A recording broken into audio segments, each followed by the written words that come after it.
ओम शांति। आज 23 अगस्त 2023 के बाबा के अनमोल मधुर महावाक्य सुनेंगे। आज की मुरली में बाबा ने खुश नसीब बच्चों के निशानियां क्या है और उनका पुरुषार्थ क्या होता है, वो बातें स्पष्ट की है।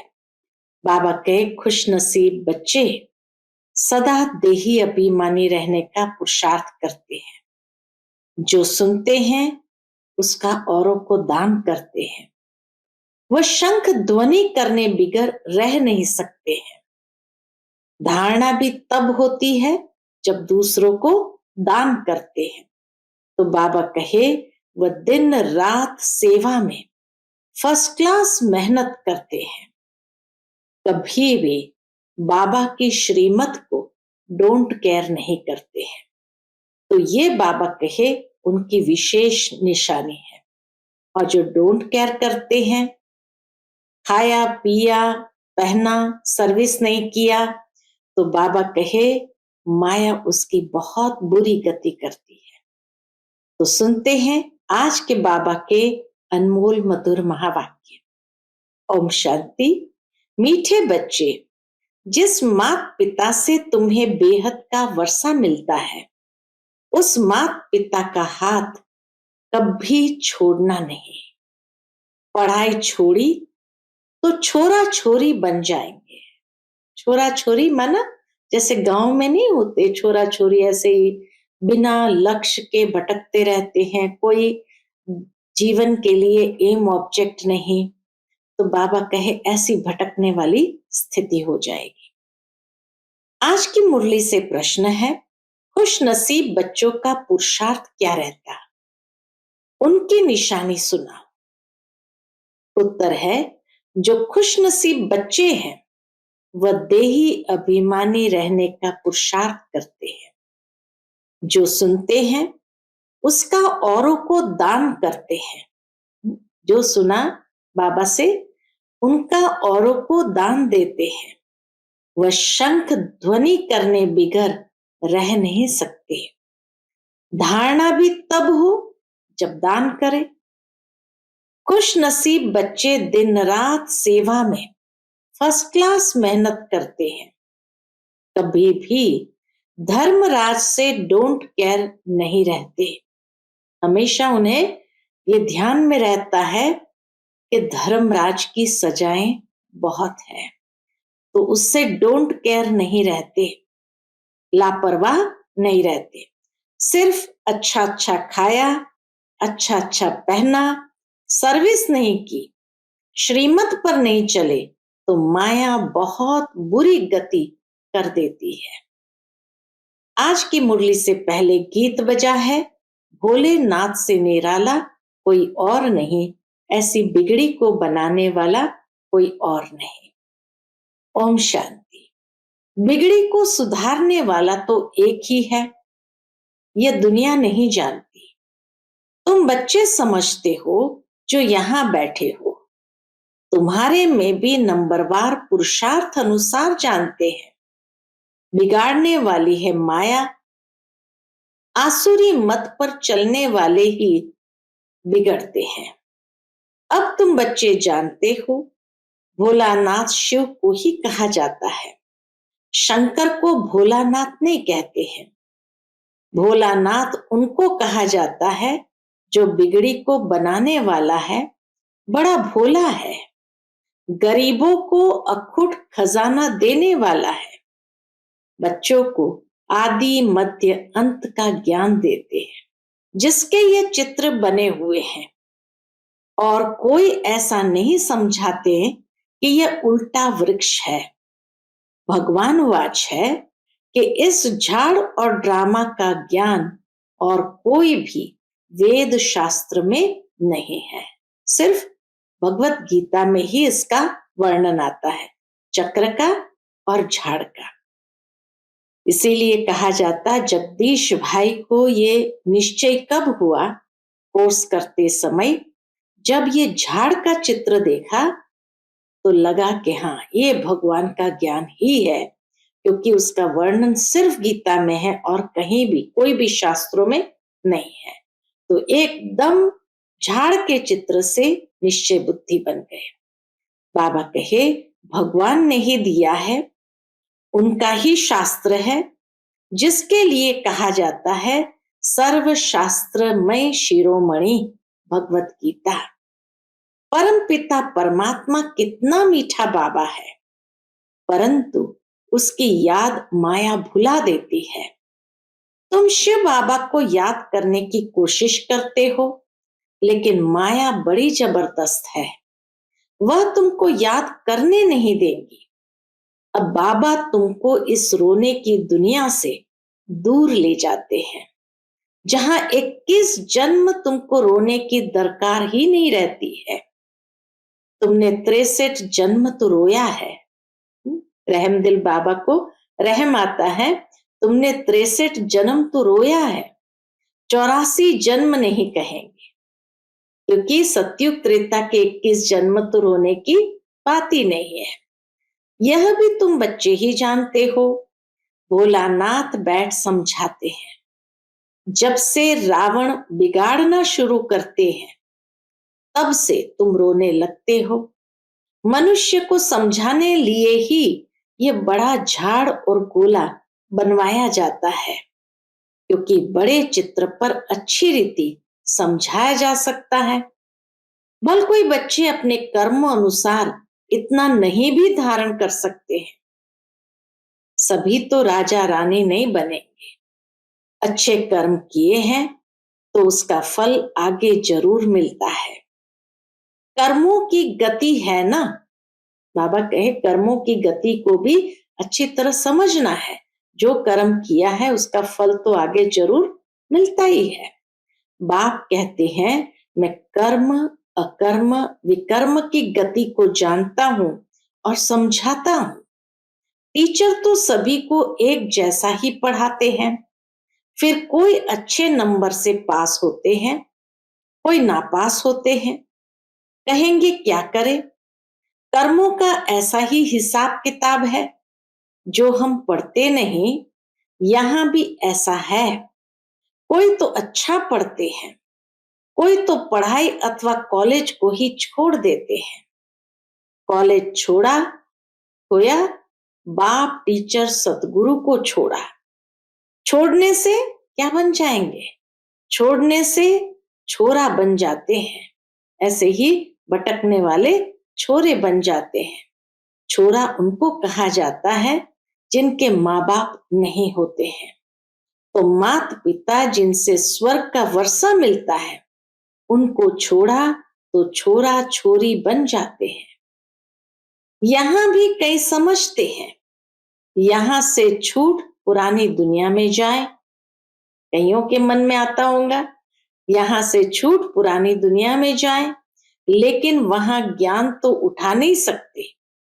वहां तो नाटक, बाइस्कोप, घूमना फिरना, अच्छा कपड़ा आदि मिलेगा। बाबा कहे ये तो पुरानी दुनिया है, इसमें तो ज्ञान उठाने की बात ही नहीं। बस नाटक, बाइस्कोप, घूमना फिरना, अच्छा कपड़ा आदि मिलेगा। जिनकी तकदीर में नहीं है, तो फिर ऐसे ख्यालात चलते हैं कि जाए दुनिया में। विनाश काले विपरीत बुद्धि होती है, तो फिर पुरानी दुनिया तरफ चले जाते हैं। तुम जानते हो पुरानी दुनिया तो जल्द खत्म होने है। पुरानी दुनिया तो जल्द खत्म होनी है, साथ में तो कुछ नहीं चलना है।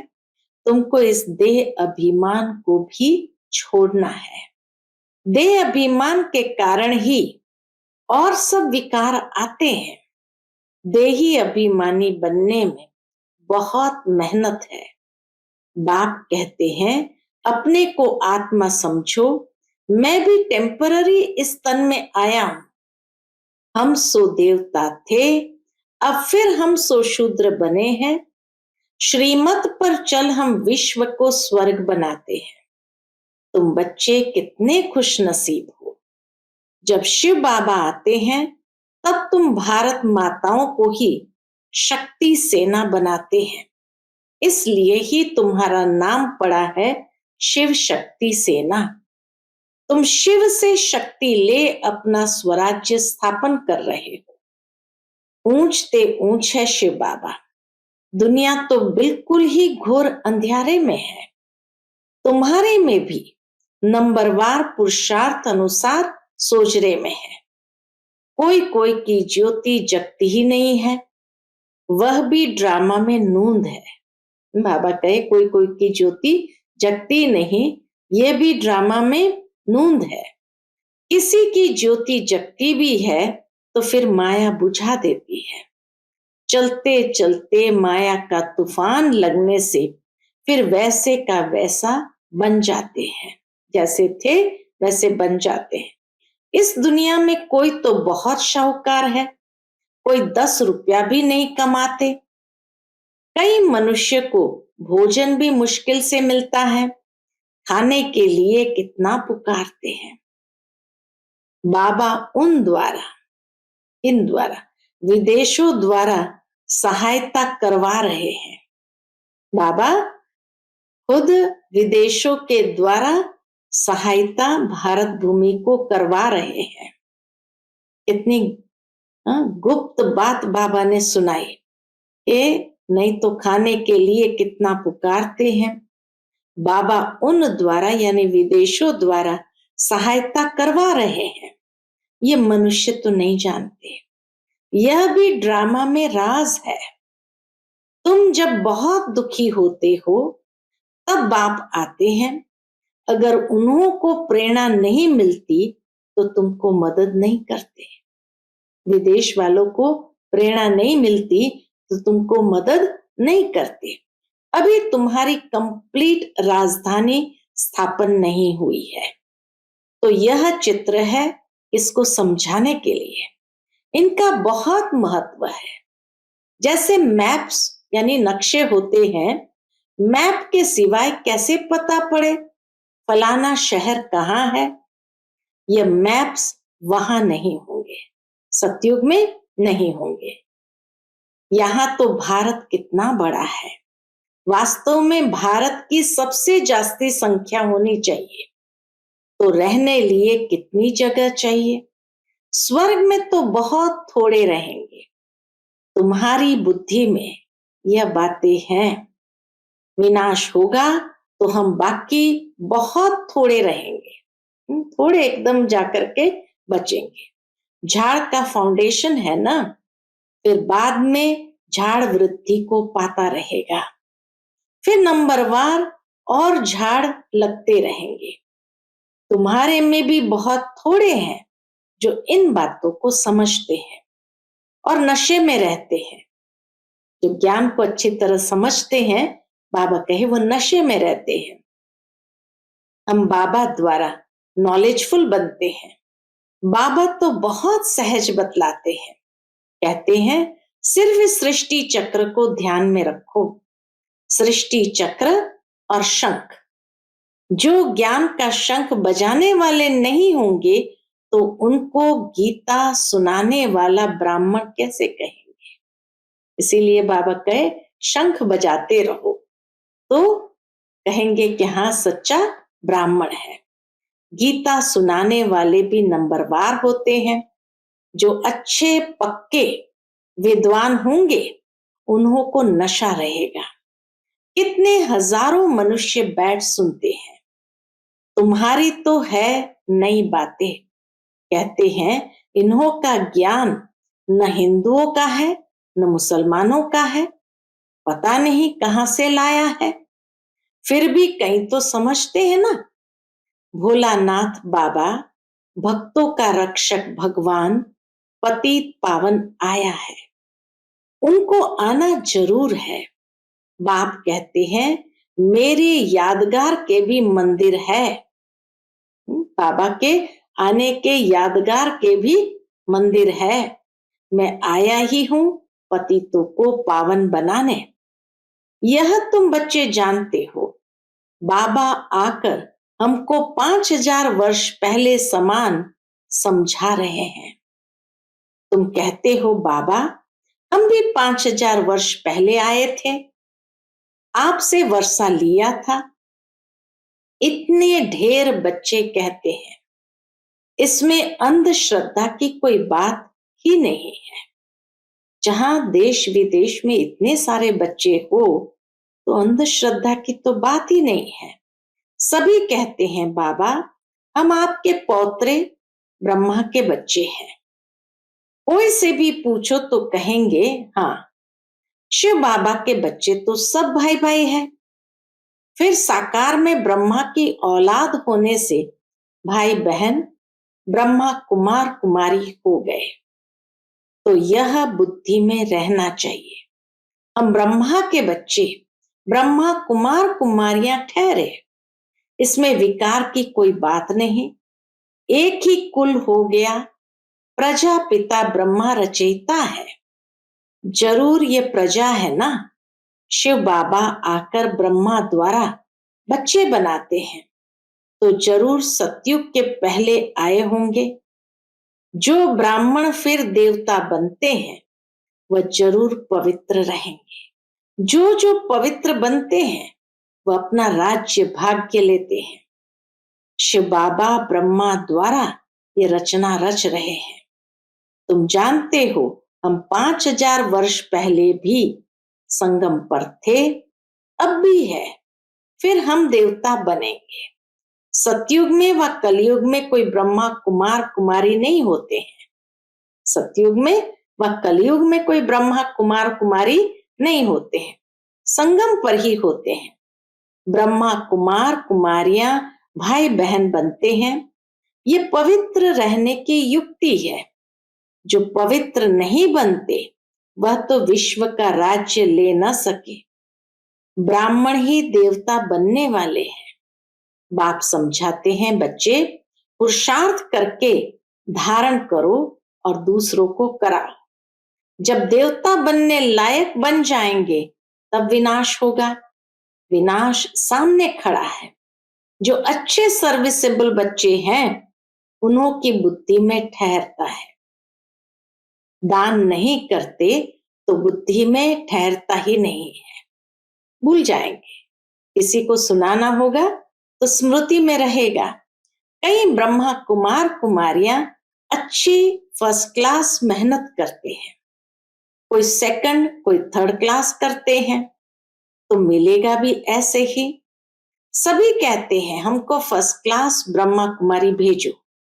बाबा को पत्र लिखते थे हमको फर्स्ट क्लास ब्रह्मा कुमारी भेजो। अब इतनी कहां से लाएंगे?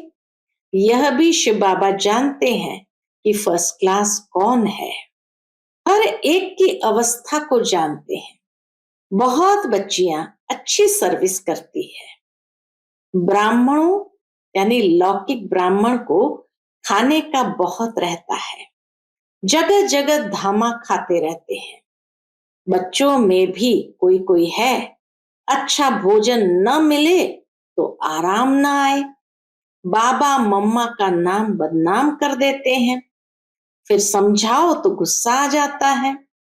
कई धर्मराज को भी डोंट केयर करने वाले हैं, धर्मराज की भी परवाह नहीं करते।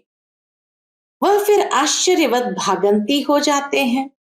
माया ऐसी बुरी गति करा देती है। माया ऐसी बुरी गति करा देती है। जो श्रीमत पर नहीं चलते फिर विकार के लिए अबलाओं पर कितना अत्याचार करते हैं। अत्याचार भी अहो सौभाग्य है।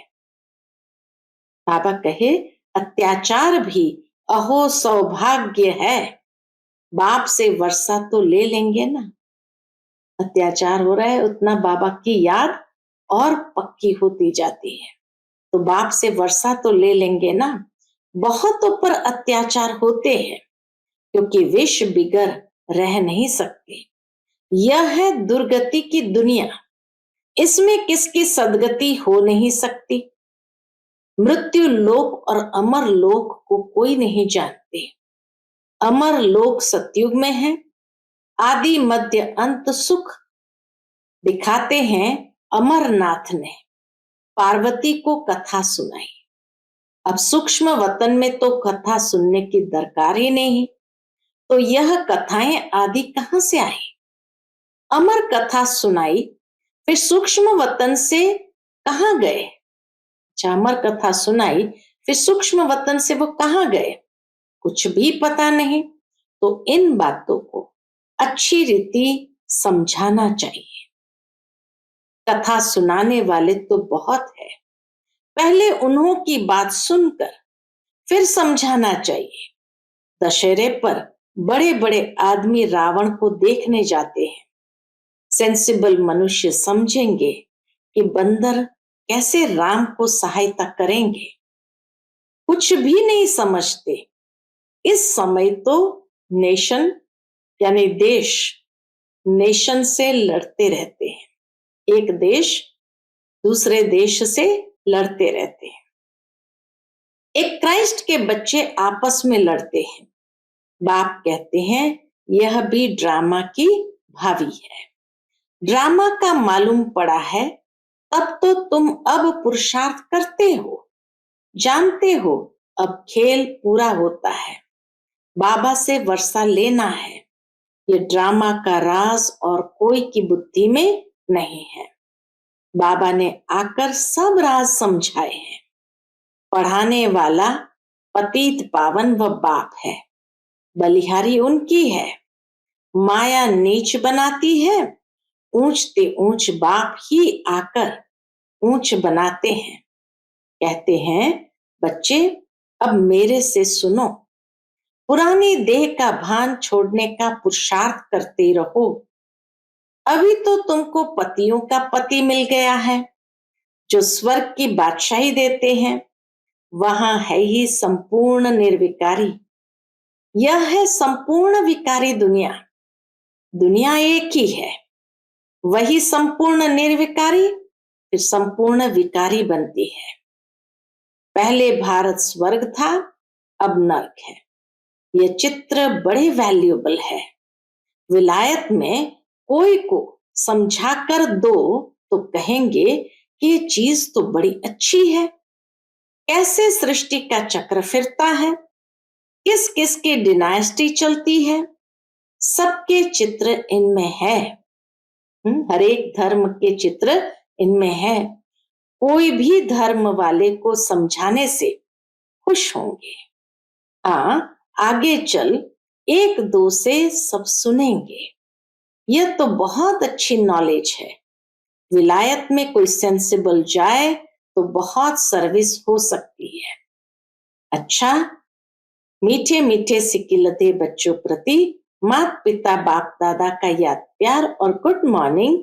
रूहानी बाप की रूहानी बच्चों को नमस्ते। हम सब रूहानी बच्चों की रूहानी माता पिता बाप दादा को याद प्यार गुड मॉर्निंग और नमस्ते। नमस्ते। शुक्रिया बाबा, शुक्रिया। आज की मुरली से धारणा के लिए मुख्य सार है। पहली पॉइंट, कर्म अकर्म विकर्म की गति को बुद्धि में रख श्रेष्ठ कर्म करने हैं। पढ़ाई कभी नहीं छोड़नी है। दूसरी पॉइंट, ज्ञान दान करने से ही धारणा होगी, इसीलिए दान जरूर करना है। कभी भी बाप की आज्ञाओं को डोंट केयर नहीं करना है, अर्थात लापरवाह नहीं रहना है। आज का बाप दादा का मधुर वरदान हम बच्चों के प्रति है, सब व्यर्थ चक्रों से मुक्त रहे, निर्विघ्न सेवा करने वाले अखंड सेवाधारी भव। सब व्यर्थ चक्रों से मुक्त रहे, निर्विघ्न सेवा करने वाले अखंड सेवाधारी भव। सेवा तो सब करते हैं, लेकिन जो सेवा करते भी सदा निर्विघ्न रहते हैं, उसका बहुत महत्व है। सेवा के बीच में कोई भी प्रकार का विघ्न न आए। वायुमंडल का, संग का, आलस्य का यदि कोई भी विघ्न आया तो सेवा खंडित हो गई। यदि कोई भी विघ्न आया तो सेवा खंडित हो गई। अखंड सेवाधारी कभी किसी विघ्न में नहीं आ सकते। जरा संकल्प मात्र भी विघ्न न हो। सब व्यर्थ चक्रों से मुक्त रहो, तब सफल और अखंड सेवाधारी कहेंगे। सब व्यर्थ चक्रों से मुक्त रहो, तब सफल और अखंड सेवाधारी कहेंगे। आज का स्लोगन है, जो दिल और दिमाग से ऑनेस्ट है वही बाप व परिवार के प्यार के पात्र है। जो दिल और दिमाग से ऑनेस्ट है वही बाप व परिवार के प्यार के पात्र है। अच्छा, Om Shanti. Piece of mind channel को लाइक करें, सब्सक्राइब करें और हमारी लेटेस्ट वीडियोस देखने के लिए बेल आइकन को प्रेस करें।